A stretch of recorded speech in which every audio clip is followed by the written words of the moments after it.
The photograph rests at the very center of the frame. 3 young women stand side by side, dressed in identical white gowns with high lace collars. Their hair is carefully pinned up in the Gibson girl style that was so fashionable in 1903. At first glance, they seem like flawless reflections of one another. The same oval-shaped faces, the same serious expressions, the same gentle features that suggest good breeding and a refined upbringing.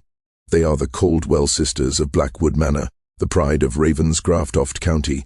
Yet as we look closer at the sepia-toned photograph, something begins to feel different.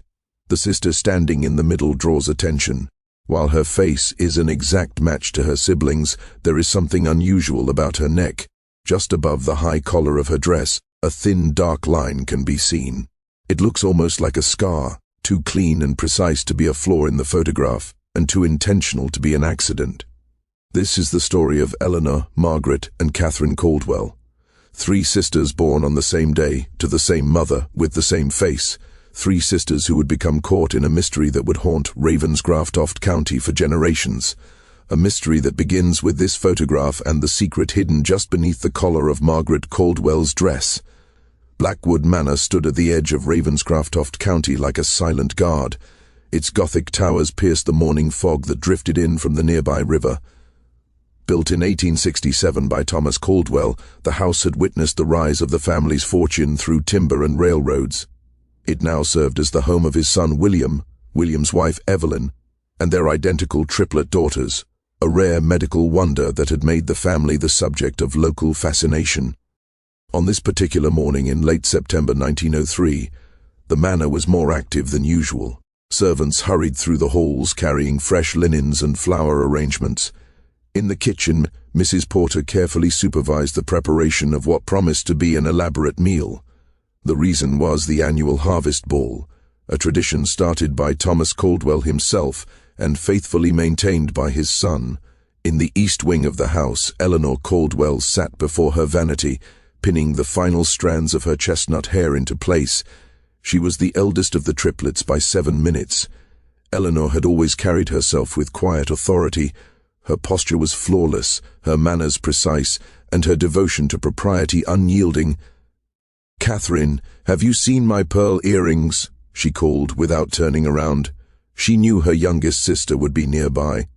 The 3 sisters shared adjoining rooms, a practical arrangement that had suited them since childhood. Catherine appeared in the doorway, already dressed in her morning clothes. She wore a light blue tea gown with delicate embroidery along the collar and cuffs. Though the youngest by 15 minutes, Catherine possessed a bold confidence that sometimes crossed into impropriety. While Eleanor embraced tradition, Catherine was fascinated by the modern world changing rapidly around them. "I haven't," Catherine replied, adjusting a hairpin. "Have you asked Margaret? You know she borrows things without asking." Eleanor sighed softly. "Margaret hasn't come out yet. I knocked earlier, but she didn't answer. She was probably reading late again," Catherine said as she sat on the edge of Eleanor's bed. "Her light was still on when I went to sleep. Well past midnight." Eleanor frowned. "Father won't be pleased if she comes to breakfast looking tired, especially today." "Margaret has always followed her own rhythm," Catherine said with a small smile. "Besides, no one can tell us apart at first glance anyway. We could change places and no one would notice." "Catherine," Eleanor said in warning, though there was no real anger in her voice. It was an old joke between them, a childhood game of switching identities they had long since abandoned. At that moment, the door to the 3rd bedroom opened, and Margaret Caldwell stepped into the room. The middle sister was already fully dressed in a deep forest green gown, her hair arranged perfectly. Unlike her sisters, Margaret wore a silk scarf around her neck, an accessory she had adopted in recent years. "Good morning," Margaret said gently. "Eleanor, I believe I saw your pearl earrings on the small table in the library yesterday. You were reading to Mrs. Porter's daughter." Eleanor's expression brightened. "Yes, of course. Thank you, Margaret." Margaret nodded, her hand briefly touching the scarf at her neck, a familiar gesture. She had always been the quietest of the 3, more inclined to observe than to participate. Where Eleanor helped manage the household and Catherine delighted visitors, Margaret preferred books and the solitude of the manor's gardens. "Will Dr. Barrett be attending the ball tonight?" Catherine asked, a playful glint in her eye. A faint blush appeared on Margaret's cheeks. "I don't know, why would I?" Because he looks at you as if you hung the moon, Catherine teased. Catherine, that's enough, Eleanor said sharply, noticing Margaret's discomfort. Dr. James Barrett had arrived in Ravenscroft County just over a year earlier, taking over the practice of the retired Dr. Winters.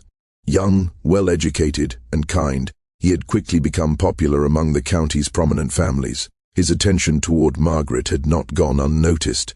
"We should go down to breakfast," Margaret said, eager to change the subject. "Father will be waiting."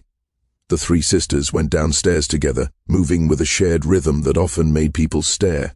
Despite their different personalities, there was something almost unnatural in the way they sometimes moved as one. In the breakfast room, William Caldwell sat at the head of the table, his newspaper spread before him. At 52, he remained an imposing figure. He lowered the paper as his daughters entered. "Good morning, Father," they said nearly in unison. "Good morning, girls," he replied. "I trust you're ready for this evening." "We are prepared," Eleanor assured him. William then turned his attention to Margaret. "You're wearing that scarf again. It's quite warm today." Margaret touched her neck without thinking. "I find the morning air chilly, Father." William studied her briefly. "For the ball, your mother has chosen matching gowns. A scarf will not suit them." "I'll speak with Mother," Margaret replied quietly. The arrival of Evelyn Caldwell ended the exchange. Energetic and composed, she gave instructions for the day before reminding them of the photographer's arrival.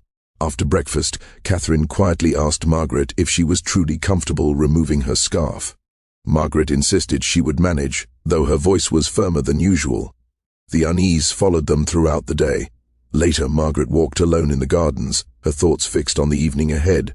She barely noticed Dr. Barrett approach until he spoke.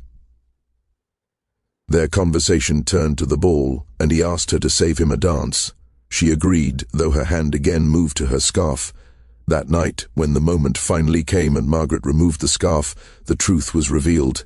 A thin, dark ring circled her neck completely, too perfect to be an ordinary scar. Margaret offered a rehearsed explanation, but her sisters knew it was a lie. The photograph was taken anyway. 3 identical sisters, one hidden secret. At the ball, Catherine watched closely as Margaret and Dr. Barrett slipped away. She followed and overheard the truth in the library. The mark was not a scar, but a glowing ring of symbols tied to something found at Aunt Agatha's home. A cycle was completing, and Catherine understood then that the photograph was not simply a portrait, but a warning. A moment frozen in time, just before the secret beneath Margaret Caldwell's collar would finally demand its price. "I can't simply give myself over to this thing that has marked me. We are following your aunt's final instructions," Dr. Barrett said firmly. "The same instructions she gave you before she passed away, the ones you told me about during your first visit to my office. We go to the river at midnight with the artifact and complete the ritual. But this time we do it correctly, with the proper protections in place." Margaret shook her head and stood from the chair, pacing the room.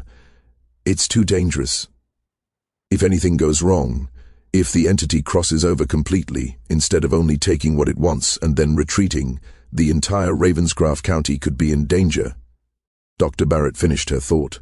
"Yes, I understand the risk. But we don't have another option, Margaret. The mark on your neck is a doorway, and tonight, when the stars align, that door will open whether we take part in the ritual or not. The only question is whether we control what happens afterward." Catherine had heard enough. She pushed the door fully open and stepped into the library, making both Margaret and Dr. Barrett turn toward her in alarm. "Catherine," Margaret exclaimed, her hand flying to her neck, though it was far too late to hide the glowing mark. "I think," Catherine said calmly, even though her heart was racing, "that you both have a lot to explain. And quickly, before I go get Father and have Dr. Barrett removed from our home for whatever he has done to you, Margaret." Dr. Barrett straightened and met Catherine's accusing stare without flinching. "Miss Catherine, I understand how this looks, but I assure you I am trying to help your sister, not hurt her. Help her." Catherine repeated in disbelief. "My sister has a glowing mark around her neck, talks about entities and rituals, and you claim this is helping?" "Catherine, please," Margaret said, moving toward her sister with her hands out in a calming gesture. "Dr. Barrett is telling the truth. What's happening to me started before I ever met him. He's the only one who believed me, the only one who studied enough to understand what we're facing." Catherine hesitated, torn between her natural distrust of the situation and the deep bond she shared with her sister. "Then explain it to me," she said at last. "All of it. From the very beginning." Margaret and Dr. Barrett exchanged a glance, a silent conversation passing between them. Then Margaret gestured toward the seating area of the library. "We don't have much time," she said quietly. "Midnight is approaching, and we must be at the river before then. But you deserve to know the truth, Catherine. Maybe you can even help us." The grandfather clock in the corner chimed 11:15.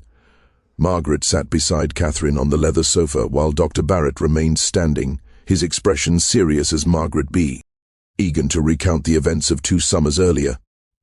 "Aunt Agatha was always considered eccentric," Margaret began. "Mother said it was because she never married and lived alone in that old house near the river. But there was more to it than that.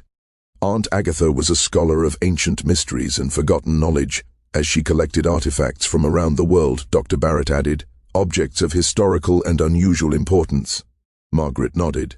"During my visit she seemed distracted, almost feverish with excitement over a recent discovery, a small stone disc covered in symbols unlike any language I had ever seen. She kept it locked inside a wooden box in her attic study. One evening, while Aunt Agatha was meeting with a colleague from the university, Margaret's curiosity got the better of her. Catherine could picture it clearly. Margaret had always been the most curious of the sisters, drawn to puzzles and secrets. "I found the key hidden inside a hollow book," Margaret continued, her voice softening as the memory returned. "When I opened the box, the disc seemed to pulse with light, like it was reacting to me. I picked it up, and the moment my fingers touched it, the symbols began to glow. Before she could put it back, she heard Aunt Agatha rushing up the stairs, calling her name in a voice filled with fear. Margaret's hand moved to her neck as she spoke. She burst into the room and saw me holding the disc. I will never forget the look on her face. She knew immediately what had happened, what had begun. Aunt Agatha knocked the disc from Margaret's hand, but it was too late. The symbols had already transferred from the stone to Margaret's skin, wrapping around her throat like a burning necklace. "What exactly is this entity?" Catherine asked, struggling to accept what she was hearing while staring at the glowing mark. Dr. Barrett stepped forward. "According to your aunt's research, the disc was created by an ancient civilization to communicate with beings believed to exist in the spaces between stars. These entities possessed knowledge and power far beyond human understanding. But there was a price," Margaret continued. "The entity needs a host, a human vessel through which it can experience our world for a short time. The mark is both an invitation and a doorway." "And Aunt Agatha?" Catherine asked, even though she already feared the answer. Margaret's eyes filled with tears. When she realized what had happened to me, she tried to take my place. "There is a ritual to transfer the mark from one person to another. She attempted it that night, but the entity was already connected to me. It resisted. It took her instead," Margaret said softly. "But not the way it was meant to. It consumed her. Her body collapsed as if something essential had been taken from it." Catherine felt a chill run through her, and now, 2 years later, it's coming back. "For you," Dr. Barrett said grimly. "But this time we are ready," Margaret said, determination entering her voice. "Dr. Barrett has studied her journals carefully. We understand the correct ritual now, the protections required." Catherine looked between them, shaken but unable to deny the glowing proof before her. "I'm coming with you," she said firmly. "No," Margaret protested. "It's too dangerous." "All the more reason," Catherine replied. "We're triplets. Whatever you face, we face together." "There's no time to argue," Dr. Barrett said, checking his watch. "It's nearly 11. We still need to retrieve the disc." "What about Eleanor and our parents?" Catherine asked. "I've arranged a distraction," Dr. Barrett replied. Soon after, raised voices echoed from the ballroom. Dr. Barrett nodded. "That's our cue." They slipped through the conservatory into the gardens and climbed into the waiting carriage. The ride through the night felt unreal, shadows stretching along the road as Margaret's mark glowed brighter with every passing minute. As they reached the river, Dr. Barrett explained the ritual in full. Margaret would enter the water. He would speak the words while holding the disc. The entity would emerge briefly and then return. "And if it doesn't?" Catherine asked. "Then we use the contingency," Margaret said quietly. "The sedative." At the riverbank, the air felt heavy. The mark pulsed like a heartbeat. Dr. Barrett began the chant. The symbols lifted from Margaret's skin and spun in the air. The river shimmered. Margaret screamed. The entity came through, speaking through Margaret in a voice that was not her own. It explored the world, spoke to Catherine, and studied her with unsettling interest. When time ran short, the entity hesitated. It wanted to stay. Catherine and Dr. Barrett stood firm. At last, it withdrew. Margaret collapsed as the symbols vanished into the night sky. Catherine rushed to her sister. Margaret was alive. The mark remained, faint but real. "It's not gone forever," Margaret whispered. "And we'll be ready," Dr. Barrett said. They returned to the carriage together. Margaret leaned against Catherine, exhausted. 2 years, Margaret murmured. "And when it comes back," Catherine said softly, "you won't face it alone." The photograph still sits in its frame, the 3 identical sisters staring out. But now the truth is known. The faint line on the middle sister's neck is no mistake. It is a doorway, a burden carried by one but shared by all 3. In the years that followed that night by the river, time moved forward in Ravenscroft County with the careful, deceptive calm of a clock whose ticking masked a hairline fracture in its gears, and outwardly nothing seemed changed at. Blackwood Manor, where the harvest balls continued each autumn. The servants aged and were replaced, and the Caldwell name remained spoken with the same mixture of respect and curiosity. Yet beneath that surface the lives of the 3 sisters bent subtly but irrevocably around the truth they now shared, for Eleanor, though never told in full, sensed the shift in the air of the house and became stricter than ever in her devotion to routine, as if order itself might serve as a ward against unnamed dangers. While Catherine grew sharper, more observant, her laughter still bright but edged with vigilance, watching Margaret not with pity, but with a soldier's attentiveness. And Margaret herself carried on with a quiet resilience that astonished even Dr. Barrett, who continued his visits under the pretense of medical concern, while privately recording every flicker of the mark, every dream Margaret confessed, every strange moment when the river fog crept inland farther than it should, or the stars seemed to arrange themselves into unfamiliar patterns, and though the mark at her throat faded to a thin, almost elegant line that could easily be mistaken for a shadow or a trick of the light, there were nights when it warmed beneath her fingers and whispered of distances so vast they made the Manor's long corridors feel like children's toys, nights when Margaret stood at her window and felt the entity's attention brush against her thoughts like a curious hand, testing the strength of a door it knew it could open again. And it was during one such night, years later, when the sisters were no longer young women but not yet old, that Catherine brought out the photograph once more, the sepia tones now softened with age, the edges worn from handling, and set it between them on the small table in Margaret's sitting room, where the firelight caught the faces just so and made them seem almost alive.